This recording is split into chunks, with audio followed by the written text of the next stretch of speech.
Então, o que é a soma de Riemann, tá?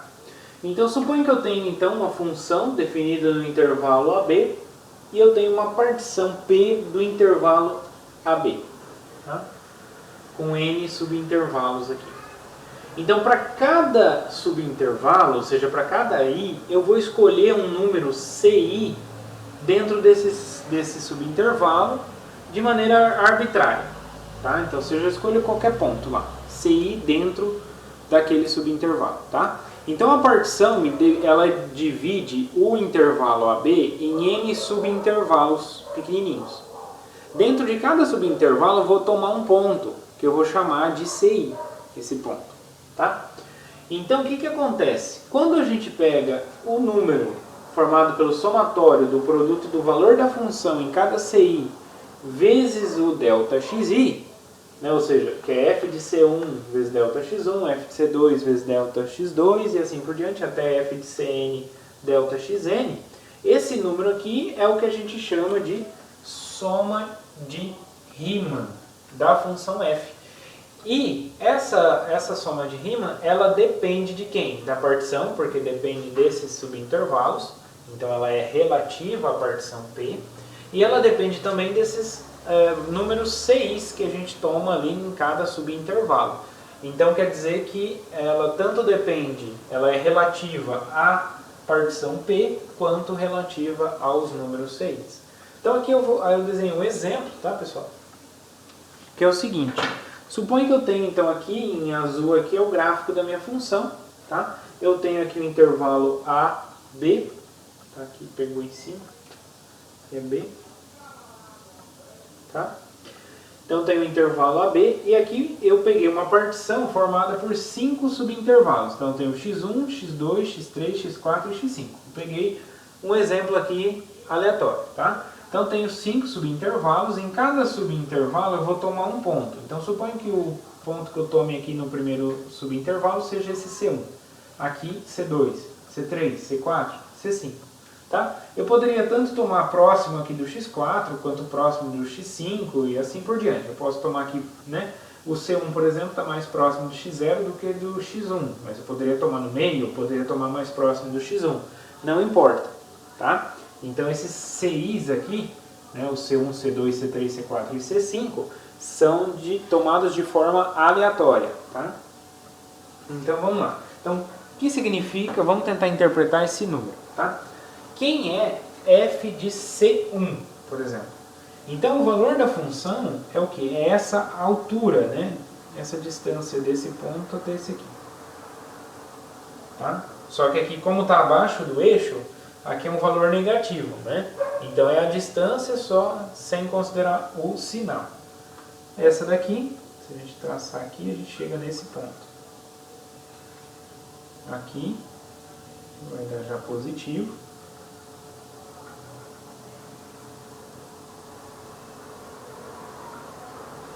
Então aqui é f de C1, aqui é f de C2, aqui é f de C3, aqui é f de C4 e aqui é f de C5, tá?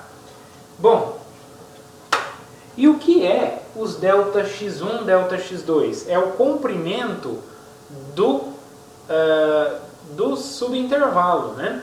Então o ΔX1 é esse tamanho. Então, quando eu faço esse tamanho vezes essa distância, né, eu estou pegando o quê? A área, né, desse retângulo, né, do retângulo de base x0, x1 e a altura f de C1. Então, aqui eu vou traçar .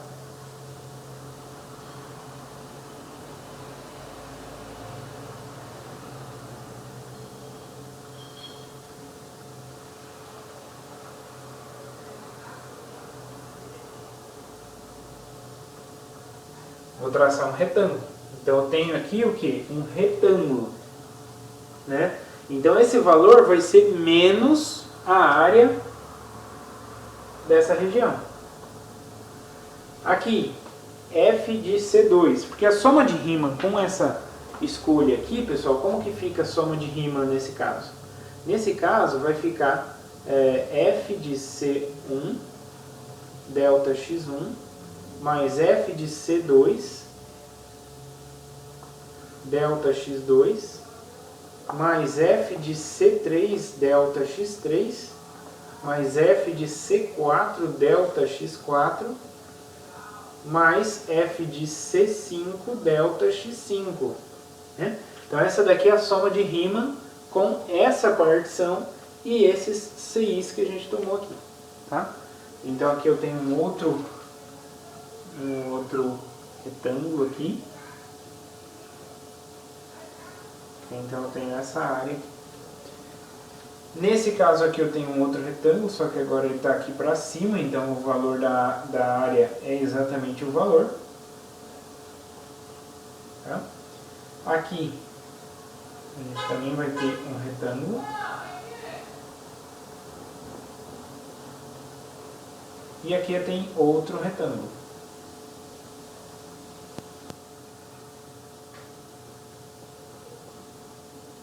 Tá?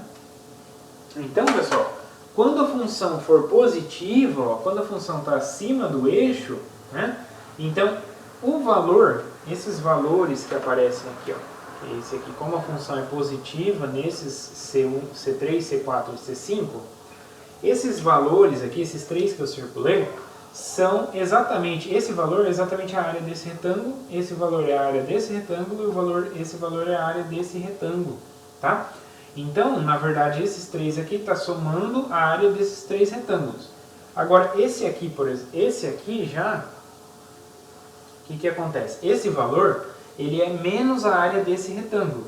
E esse valor é menos a área desse retângulo. Então, o que está acontecendo aqui? Eu estou pegando a parte que é positiva, né? E estou somando a área dos retângulos abaixo da função. E a área, né? E aqui, subtraindo a área dos retângulos que estão abaixo do eixo, né? Onde a função é negativa. Então, esse valor total, ele vai ser o quê?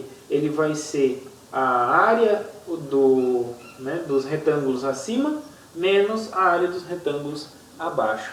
E veja só, esses retângulos aqui, eles estão o quê? Eles estão quase cobrindo, né? Eles têm um erro aqui, ó. Se a gente observar, ó, quando a gente olha para a área entre a curva, entre a função f e o eixo, né? Eu tenho aqui essa área toda aqui, ó, entre a função e o eixo, né?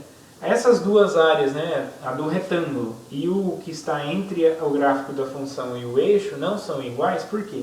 Porque eu tenho exatamente essas áreas aqui, ó. Essa área aqui, essa área aqui que está diferente, né? Esse outro pedacinho que está faltando, tá? Então aqui está faltando área, aqui está sobrando, aqui está faltando, aqui está sobrando, tá? Então veja, é uma aproximação, tá? A mesma coisa acontece aqui, ó. Isso aqui está sobrando, mas está faltando aqui. Aqui está sobrando, mas está faltando aqui. Aqui está sobrando, mas está faltando aqui, tá? Então é uma aproximação para a área entre o gráfico da minha função e o eixo x, tá? Então é assim que funciona a soma de Riemann, tá? Essa que é a interpretação da soma de Riemann, tá? Bom, pessoal, para adiantar aí, seguindo as notas de aula, eu vou falar exatamente isso, né? Qual que é a interpretação geométrica da soma de Riemann, né? Então, seguindo as notas aí, depois da definição eu falo o seguinte, ó, note que se f de ci for positivo, então o produto f de ci delta xi é a área do retângulo RI, que é exatamente esse retângulo, que tem a base, o intervalo xi menos 1 xi, e a altura, o f de ci. Tá? Exatamente como a gente fez aqui, né? Então, na parte onde ele é positivo, né? Então, é exatamente a área, esses números. Tá? Se for negativo, né? Então, nesses dois casos aqui é o exemplo. Então, se for negativo, então a área é menos esses valores. Então, esses valores aqui é menos o valor da área, tá? Então, tem um sinal aí da área, tá? Muito bem. Então, logo, a soma de Riemann, né, na verdade, ela é a diferença entre a soma das áreas dos retângulos que estão acima do eixo x e a soma das áreas dos retângulos que estão abaixo do eixo x. Né? Então, pega as que estão acima menos as que estão abaixo.